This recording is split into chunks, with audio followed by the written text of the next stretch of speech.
Halo Sobat Fusgas, apa kabar semuanya? Semoga sehat selalu ya. Kenalin, aku Amira Kadila Elzaidea dengan kode asisten ELZ.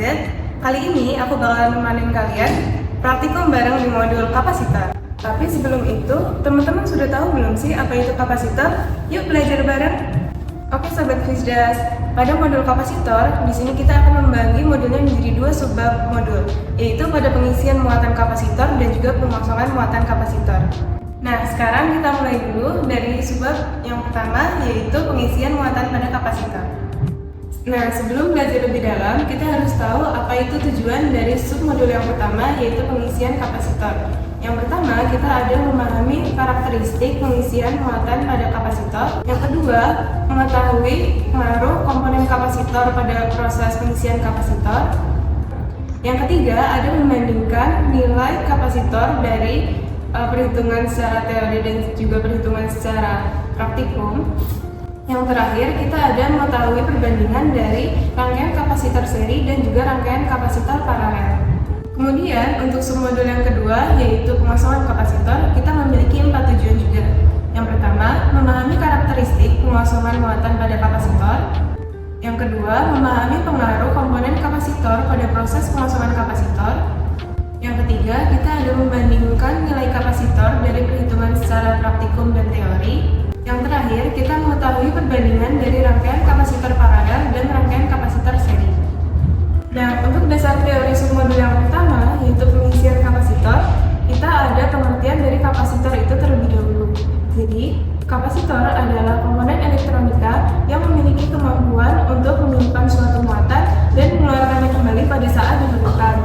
Kemudian, yang berhubungan dengan itu ada yang namanya nilai kapasitansi. Jadi, nilai kapasitansi adalah daya ukur maksimum suatu muatan yang dapat diterima oleh suatu kapasitor. Nah, kapasitor sendiri terbagi menjadi dua, yaitu kapasitor polar dan juga kapasitor non-polar. Untuk kapasitor polar adalah kapasitor yang memiliki dua kutub, yaitu kutub positif dan juga kutub negatif, sebagaimana yang akan kita pakai pada percobaan di praktikum ini. Kemudian ada kapasitor non-polar, yaitu kapasitor yang tidak memiliki kutub sama sekali. Melalui penggabungan dari hukum Coulomb, hukum Gauss, dan juga beberapa teori dari elektrostatistika, hubungan antara muatan, kapasitansi, dan juga tegangan dapat dihubungkan secara matematis menggunakan rumus Q sama dengan C dikali V.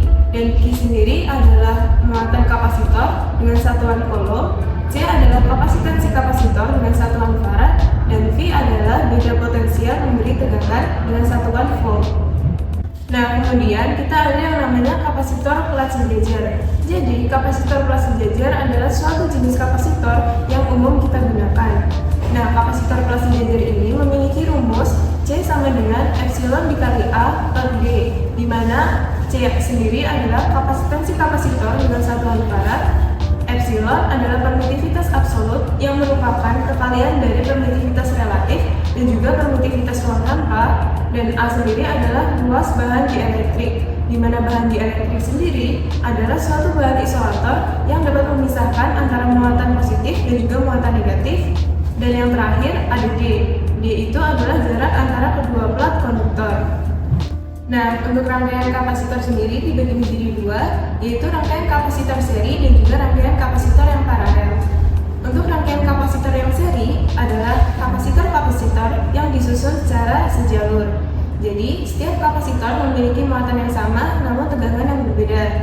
Rumus C ekuivalen untuk rangkaian seri ini adalah 1 per C ekuivalen sama dengan 1 per C1 ditambah 1 per C2 ditambah seterusnya sampai 1 per Cn. Kemudian untuk rangkaian yang kedua, kita ada rangkaian kapasitor yang disusun secara paralel. Nah, jadi pada rangkaian paralel ini, kapasitor-kapasitor akan disusun secara sejajar, sehingga tegangan pada setiap kapasitor akan sama, namun muatannya akan menjadi berbeda. Dengan rumus C ekuivalen adalah C1 ditambah C2 ditambah C3, dan seterusnya hingga mencapai Cn.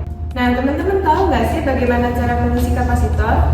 Jadi, pada proses pengisian kapasitor, muatan negatif dan muatan positif akan terbagi menjadi kedua plat tersebut, dan diantaranya akan ada medan listrik. Nah, konsep ini mirip dengan konsep dipol listrik, di mana ada dua muatan yang berlawanan dan dipisahkan dengan jarak tertentu. Jadi pada komponen dielektriknya, molekul-molekulnya akan membentuk dipol listrik kecil yang dapat menyimpan dan juga melepaskan energi listrik tertentu. Kemudian kita ada rumus pengisian kapasitor, yaitu dengan rumus Vc sama dengan E0 dikali 1 min eksponensial pangkat min T per Rc, di mana Vc sendiri adalah tegangan pada kapasitor, E0 adalah tegangan sumber, E itu adalah bilangan eksponensial, dan T adalah waktu. Yang terakhir ada R dan C. R itu adalah untuk nilai resistansi dan C itu adalah untuk nilai kapasitansi. Nah, untuk dasar teori pada submodul pengosongan kapasitor sama seperti submodul pengisian kapasitor. Namun, hal yang membedakannya adalah pada saat proses pengosongan kapasitornya.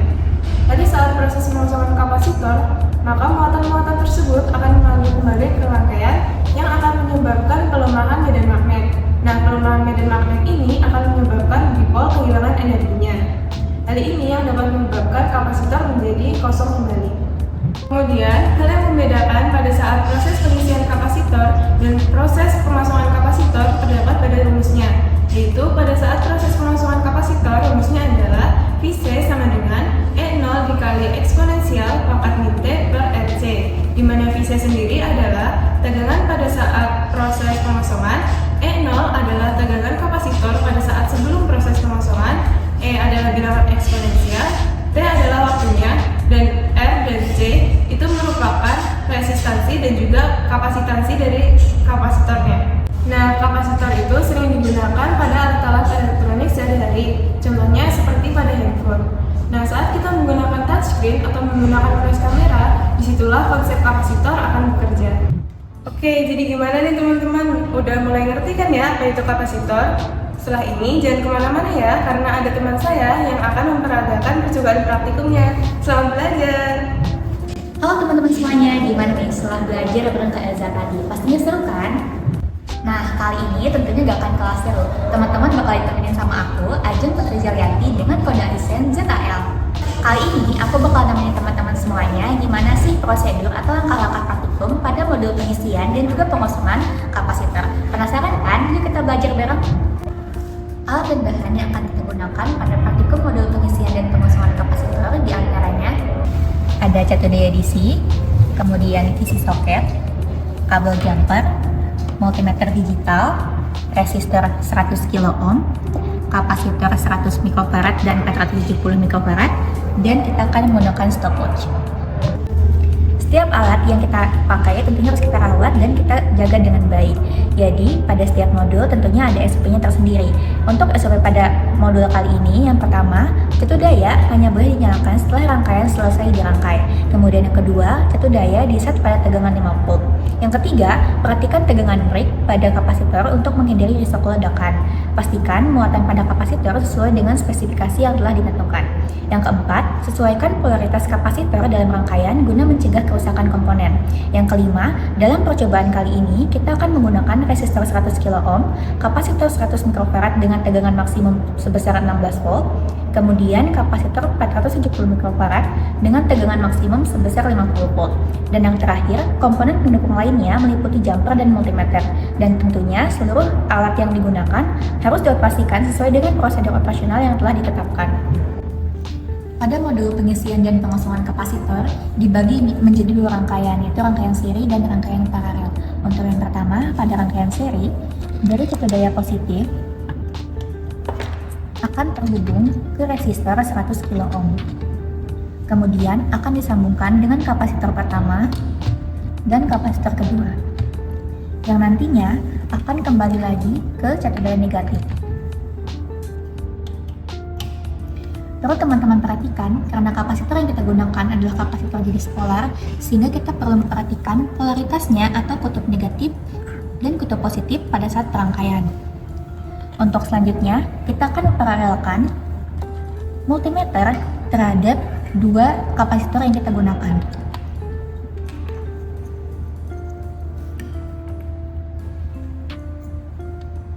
Kutub negatif dan positif pada kapasitor disesuaikan dengan kutub negatif dan positif pada multimeter digital.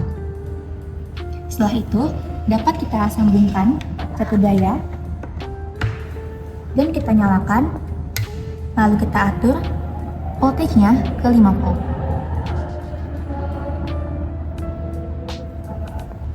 Setelah rangkaian selesai dirangkai dan sudah dihubungkan ke sumber tegangan, dapat teman-teman amati pada multimeter digital yang kita gunakan sebagai mode voltmeter sudah terisi muatan pada kapasitornya.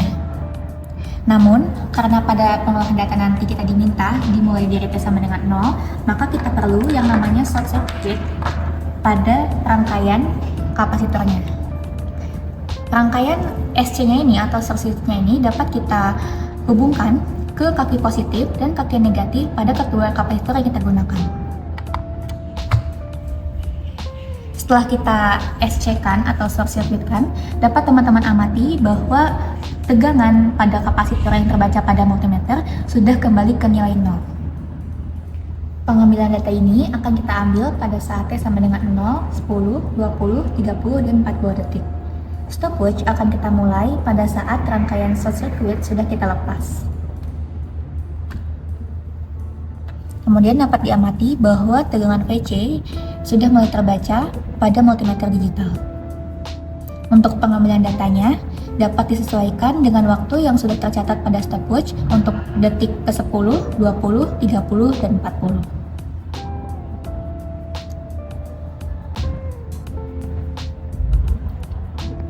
Setelah kita melakukan pengisian, kita akan melakukan pengosongan kapasitor. Pengosongan ini dapat kita lakukan dengan cara mencabut terlebih dahulu jumper yang terhubung ke catu daya, kemudian kita mematikan catu dayanya. Kemudian di multimeter ini terbaca nilai tegangan 5 volt. Pengosongan dapat kita lakukan setelah jumper ini sudah saling terhubung.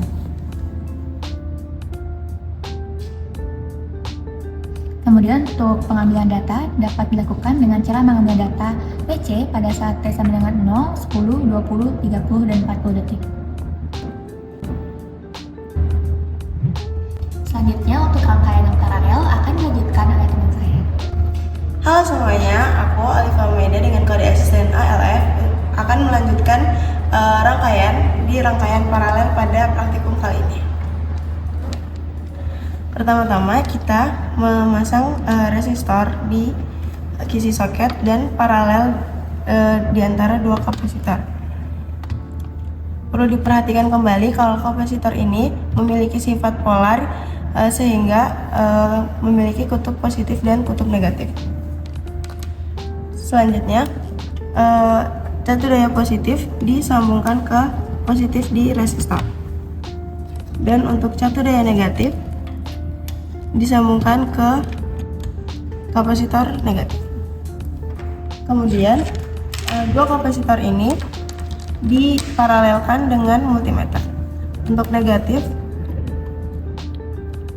disambungkan ke negatif, dan yang multimeter positif ke kapasitor yang positif.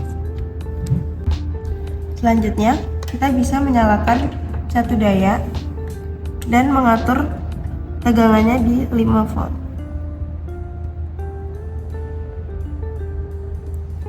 Jika sudah, kita menggunakan jumper tambahan untuk membuat short circuit dengan menghubungkan positif di kapasitor pertama dan negatif di kapasitor kedua.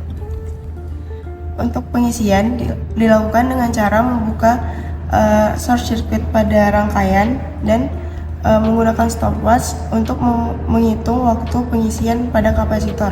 Waktu yang digunakan itu pada 0, 10, 20, 30, dan 40 detik.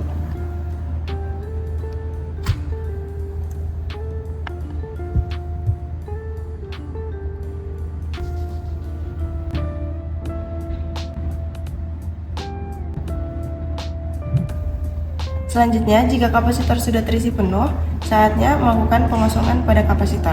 Cara untuk pengosongan ini yaitu dengan cara menyabut dua jumper di catu daya dan menggabungkan kedua jumper ini, dan menurunkan voltase pada catu daya dan mematikan catu daya.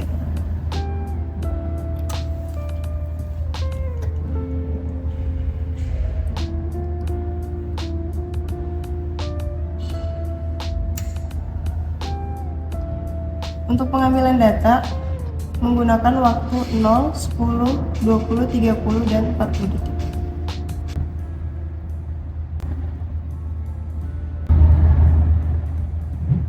Nah, gimana nih praktikumnya teman-teman? Untuk perhitungan dan analisis akan dilanjutkan di minggu praktikum ya. Jadi buat kalian semua jangan lupa datang di minggu praktikum ya. Terima kasih, sampai jumpa.